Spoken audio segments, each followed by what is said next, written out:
Lors d'une réunion de famille, ma sœur m'a humilié et ma mère a jeté mon matelas dehors. J'ai dormi par terre. Le lendemain, mon mari est venu me chercher en hélicoptère. Ils ont tout couru dehors, suppliant. Je n'avais même pas eu le temps d'enlever mes chaussures qu'elle m'a bousculé. Désolé, cette chambre est pour les vraies filles. Charlotte a ricané, les bras croisés sur la poitrine, barrant l'entrée telle une reine. Tu peux prendre la cave ou le plancher, comme ça t'arrange, Camille. Je l'ai regardée, incrédule. Tu es sérieuse, là? Charlotte a penché la tête et a fait une fausse moue. Oh, je suis tellement désolé. Ai-je blessé tes petits sentiments d'orpheline? Mes mains tremblaient. Ma valise m'a glissé des doigts et a heurté le parquet avec un bruit sourd. Je n'avais même pas franchi le seuil de la maison de famille depuis 5 minutes qu'on me rappelait haut et fort que je n'étais pas la bienvenue. Derrière moi, la voix de ma mère a tranché comme une lame émoussée. Ne fais pas d'histoire, Camille, a-t-elle dit d'un ton plat, traînant mon matelas de la chambre d'amis d'un seul bras. Elle ne m'a même pas jeté un regard. On t'a déjà préparé une place en bas. Sois juste reconnaissante. Le matelas s'est affalé sur la terrasse comme un déchet, même pas dans le garage. La terrasse. Charlotte a ri comme si c'était un jeu. Honnêtement, maman, tu es trop gentille. Je ne l'aurais même pas invité. La réunion de famille n'avait même pas encore commencé, et j'étais déjà traité comme une bête errante qu'il ne voulait pas nourrir. J'ai ravalé la boule que j'avais dans la gorge, la mâchoire si serrée qu'elle me faisait mal, et j'ai fait ce que je faisais toujours avec eux. Je ne me suis pas défendu. J'ai pris une inspiration, attrapé la poignée de mon sac et les traîné dehors en silence. Le soleil commençait à peine à se coucher, mais le froid de l'air transperçait mon pull. J'ai regardé le matelas usé qui gisait par terre, couvert de vieilles feuilles et d'insectes. Pas d'oreiller, pas de couverture, juste le pathétique rappel final que dans cette famille, je n'étais pas une fille. J'étais une erreur tolérée. Mais je ne pleurais pas. Plus maintenant. Pas après tout ce qu'il m'avait fait. 2 heures ont passé. Les enfants de mon oncle sont arrivés. L'allée s'est remplie de SUV neufs et d'étreintes forcées. Tout le monde est passé devant moi en faisant semblant de ne pas me voir, assise sur une chaise de jardin près du bûcher. Personne ne m'a demandé pourquoi je n'étais pas à l'intérieur. Personne ne m'a demandé où je dormais. Au dîner, ils m'ont passé une assiette en carton comme s'ils donnaient à manger à un chien. Du poulet sec et de la purée froide. Je n'ai pas dit un mot. J'ai mâché. J'ai souri. J'ai gardé la tête baissée. Puis Charlotte a levé son verre et a dit, à la famille. La vraie famille. Tout le monde a ri. Même ma mère a souri. Cette nuit-là, allongé sur le sol à côté du matelas inutile dehors, enveloppé dans ma veste, fixant le ciel, j'ai pris une décision. Demain matin, j'allais partir, mais pas en silence. Pas cette fois. À 9h17 précise, le bruit des pales fendant l'air a retenti dans tout le voisinage. Tout le monde dans la cuisine a levé la tête. J'étais toujours assise par terre, époussetant les feuilles de mes leggings, plus calme que jamais. L'hélicoptère est apparu, élégant, noir, bruyant, et a plané directement au-dessus du jardin avant de descendre lentement sur le champ dégagé au-delà des arbres. Le vent a semé le chaos. Les serviettes en papier se sont envolées. Les gobelets en plastique ont dévalé la terrasse. Quelques personnes ont crié et se sont protégées les yeux. Ma mère est sortie en courant de la maison. Qu'est-ce qui se passe, bon sang? Charlotte a suivi, agrippant son peignoir en soie alors que le vent décoiffait son brushing. C'est pour nous? Quelqu'un a organisé un transport pour grand-mère? Je me suis levé lentement, en m'essuyant les mains sur mon pantalon, sans même les regarder. La porte de l'hélico s'est ouverte, et il était là, Arthur, mon mari, vêtu d'un pantalon noir sur mesure, d'une veste élégante et de lunettes de soleil d'aviateur. Il semblait sorti d'un magazine de luxe, confiant, redoutable et impossible à ignorer. Il est sorti en levant une seule main, puis s'est tourné vers moi et a crié par-dessus le bruit des pales, « Camille, je suis là, mon amour. Tu es prête à partir ?» J'ai hoché la tête une fois, calme, posé. Et le silence qui a suivi derrière moi, de la part de ma mère, de Charlotte, de toute la famille, était délicieux. Ma mère avait l'air sur le point de s'évanouir. « Attends, qu'est-ce que c'est que ça ?» a chuchoté ma tante. C'est son mari? Pas possible, a marmonné Charlotte, la bouche bée. Ce type est plein aux as. J'ai lentement traversé le champ, passant devant les cousins qui ne m'avaient jamais parlé, devant les oncles par alliance qui oubliaient mon nom, devant les femmes qui chuchotaient sur moi dans mon dos. Et en montant dans l'hélicoptère, je n'ai même pas jeté un regard en arrière. Arthur m'a embrassé la tempe et a murmuré, « Ça va ?» J'ai souri, expirant enfin. Maintenant, oui. Mais le meilleur, c'est qu'ils se sont tous mis à courir après moi avec la précision d'une horloge, comme des cafards quand on allume la lumière. « Attends, Camille !» a crié ma mère. « Attends, on ne savait pas. Pourquoi ne nous as-tu pas dit qu'il venait ?» Charlotte a traversé la pelouse pieds nus, son mascara coulant déjà. « Camille, tu ne peux pas partir comme ça. » On ne le pensait pas. Mais je m'élevais déjà au-dessus d'eux, les laissant dans la poussière où ils m'avaient laissé. Et cette fois, je ne reviendrai pas.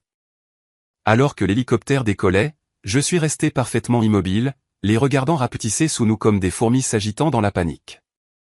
Charlotte a trébuché sur son peignoir. Ma mère a agité la main, le désespoir peint sur son visage. C'était la première fois que je les voyais supplier. Arthur n'a rien dit jusqu'à ce que nous soyons au-dessus des nuages. Puis il m'a pris doucement la main. Que s'est-il passé cette fois? A-t-il demandé. J'ai dégluti difficilement. Ils m'ont fait dormir dehors. Sa mâchoire s'est crispée. Il n'a pas crié. Il n'a pas juré. Mais le silence qui a suivi semblait plus fort que les pales qui vrombissaient encore au-dessus de nous. J'attendais de la pitié de sa part, peut-être même de la sympathie. Mais au lieu de cela, Arthur m'a regardé dans les yeux et a dit quelque chose qui s'est enroulé autour de ma colonne vertébrale comme de l'acier. Plus jamais. Nous avons atterri sur le toit de l'immeuble 20 minutes plus tard.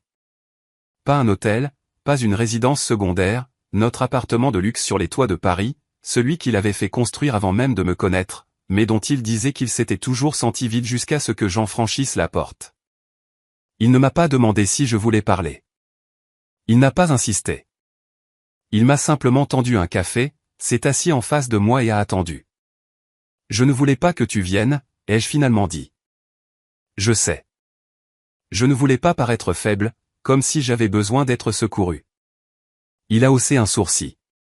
Tu n'en avais pas besoin. Tu t'es levé. Tu es parti. J'ai juste piloté l'hélico. J'ai ri à travers le nœud que j'avais dans la poitrine. C'était bon. Trop bon. Et puis, ça a brisé quelque chose en moi, parce que pour la première fois depuis des années, j'ai réalisé que je n'étais pas brisé. Il m'avait juste appris à le penser. Cette nuit-là, j'étais allongé dans un lit king size avec des couvertures chaudes et le bourdonnement des lumières de la ville à l'extérieur. Et j'ai commencé à me souvenir, pas seulement de ce qui s'était passé à la Réunion, mais de tout ce qui avait précédé. Comment j'avais été adopté à 2 ans et élevé dans un foyer où l'on me rappelait constamment que j'avais de la chance d'avoir été recueilli. Comment ma mère ne m'a jamais laissé oublier que je n'étais pas vraiment l'une des leurs. Comment Charlotte me piquait mes élastiques à cheveux, volait mes vêtements, m'enfermait dehors en hiver. Et chaque fois que je le disais à maman, elle répondait, « Ne rapporte pas. Sois reconnaissante. » Je me suis souvenu d'avoir 16 ans et qu'on m'ait demandé de servir les boissons à la fête d'anniversaire de Charlotte comme une domestique. Je me suis souvenu d'avoir 22 ans et qu'on m'ait dit que je ne pouvais pas faire partie du portrait de famille parce que nous en voulons un avec juste la lignée du sang d'abord. Et je me suis souvenu de la nuit où j'ai rencontré Arthur, après un travail d'intérim lors d'un gala de charité, alors que je nettoyais des verres à vin et qu'il m'a vu, vraiment vu, et a dit « Vous ne devriez pas être invisible ». Le lendemain matin, Arthur avait déjà un plan.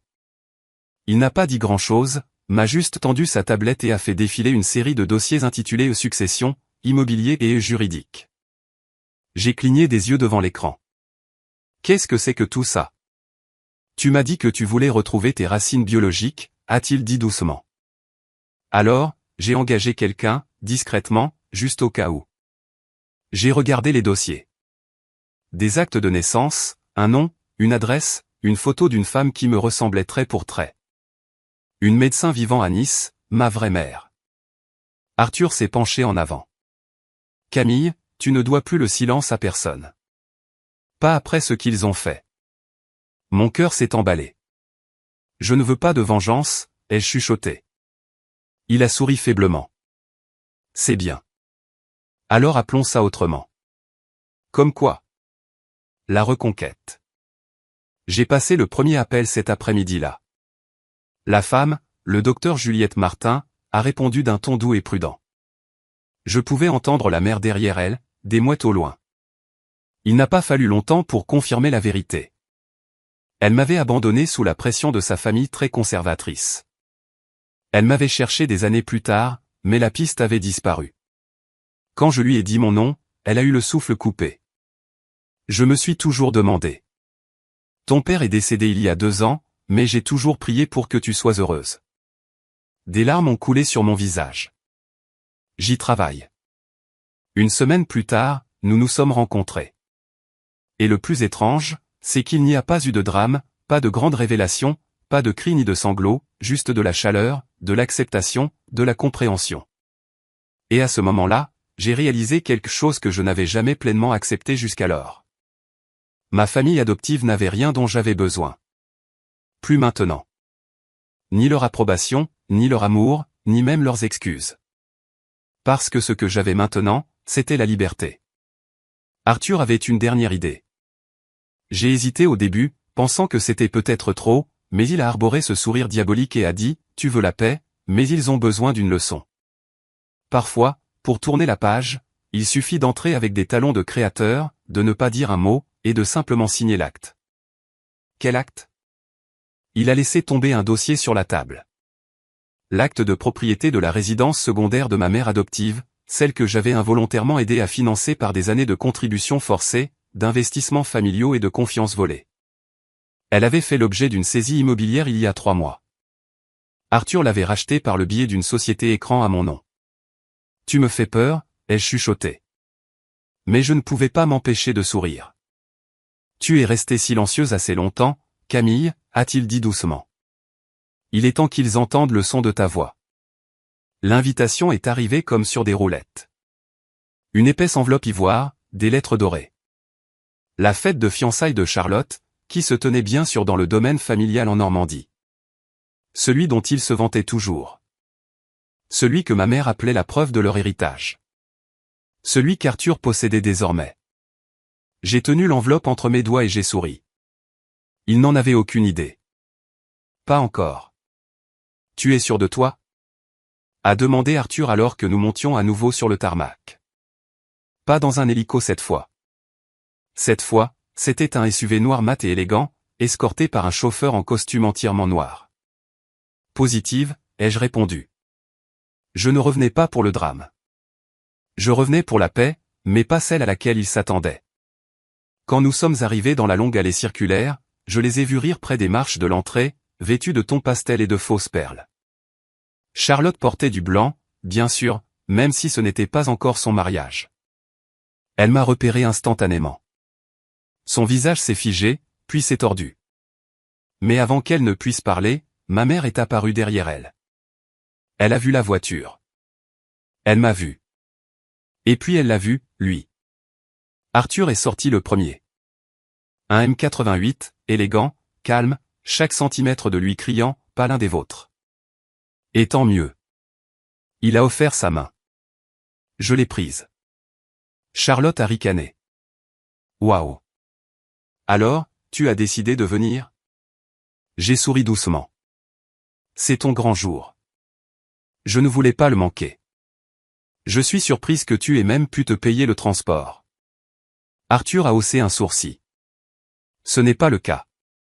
C'est moi qui l'ai payé. Charlotte a cligné des yeux. Maman a ouvert la bouche, mais rien n'est sorti. Et c'est là que le premier choc les a frappés.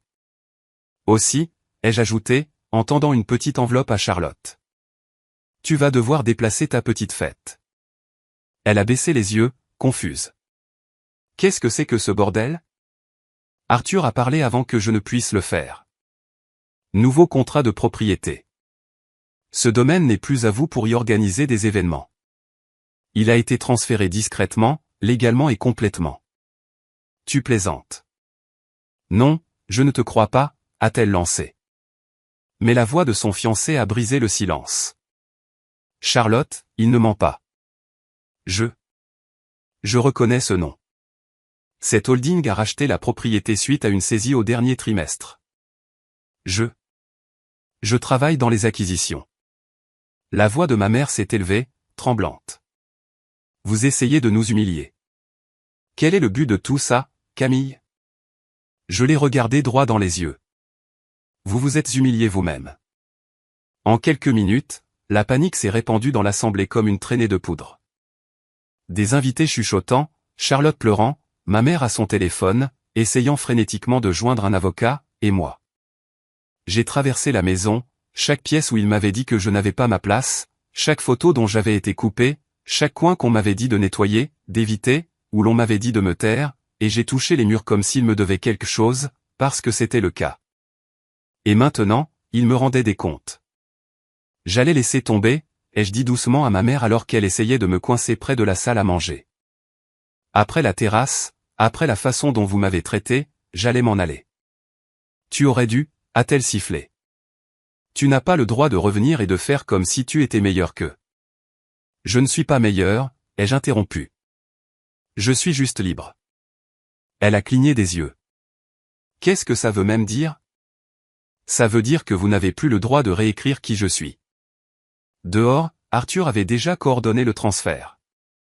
Les invités ont été poliment escortés vers un lieu loué à proximité.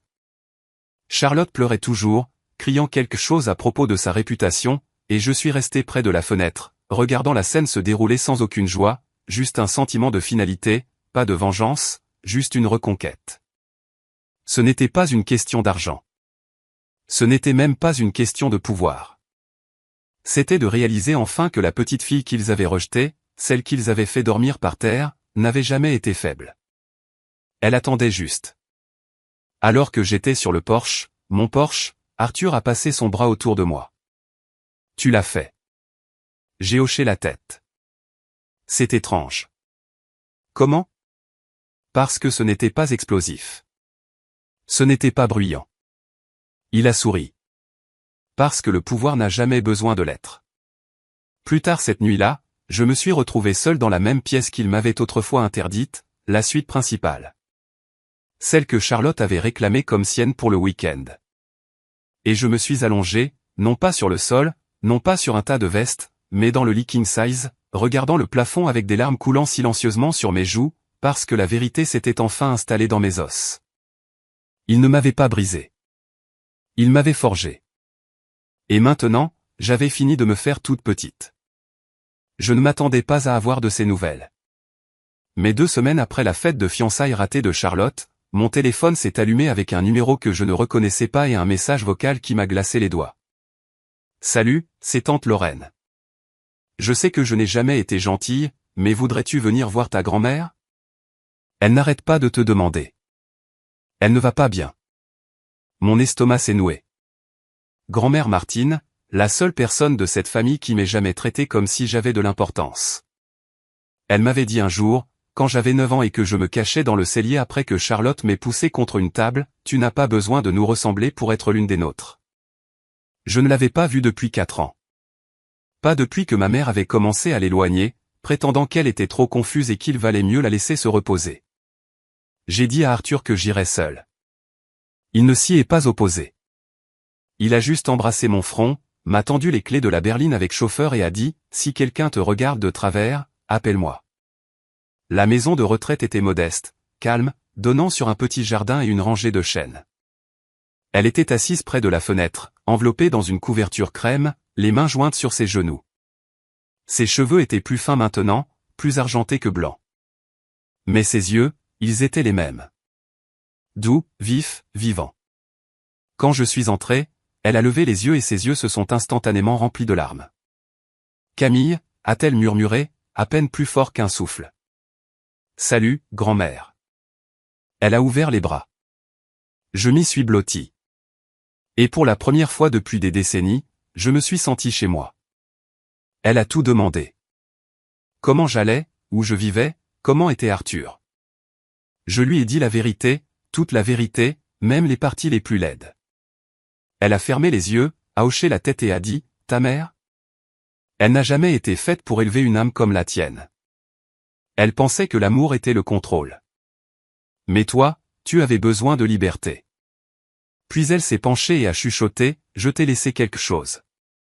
L'avocat est arrivé le lendemain matin. Il m'a tendu un journal en cuir usé et un jeu de clés. Elle a changé son testament l'année dernière, a-t-il dit. Elle n'a prévenu personne. Elle voulait que ce soit discret. À l'intérieur du journal, il y avait une seule ligne sur la première page. Ce monde t'a fait défaut plus d'une fois, ma fille. Que cette maison soit ton nouveau départ. L'adresse était celle d'un petit chalet au bord du lac d'Annecy. Son lieu de refuge personnel, dont personne dans la famille ne savait même qu'elle le possédait encore. Et maintenant, il était à moi. Quand la famille l'a appris, la discussion de groupe a explosé. Des dizaines d'appels manqués, de messages vocaux, de textos en colère. Le message de Charlotte se démarquait. Tu l'as manipulé. Ce chalet aurait dû revenir à la vraie famille. Le message vocal de ma mère était encore plus froid. Tu as toujours été une profiteuse. Tu en as assez pris. Ne montre plus ton visage. Je n'ai répondu à rien de tout cela, non par peur, mais parce que pour une fois dans ma vie, je n'en avais pas besoin. Arthur m'a conduite au chalet du lac le week-end suivant. C'était petit, simple, des volets bleus, un ponton qui plongeait dans l'eau calme, mais au moment où j'ai mis le pied sur la terrasse, j'ai ressenti la paix. La vraie. Pas celle que l'on mendie ou que l'on gagne par le silence, mais celle que l'on construit à travers le feu, les larmes et la reconquête de chaque morceau de soi qu'ils ont essayé d'enterrer. Cette nuit-là, Arthur et moi nous sommes assis sur le ponton avec du café et une couverture enroulée autour de nous. Il m'a regardé et a dit, « Tu sais qu'ils ne s'excuseront jamais. Je n'ai pas besoin qu'ils le fassent. Et que veux-tu maintenant ?» J'ai souri. Construire quelque chose que personne ne pourra m'enlever. Il a hoché la tête. Et puis, pour la première fois depuis le début de cette histoire, j'ai enfin respiré. Pas pour survivre, mais pour vivre.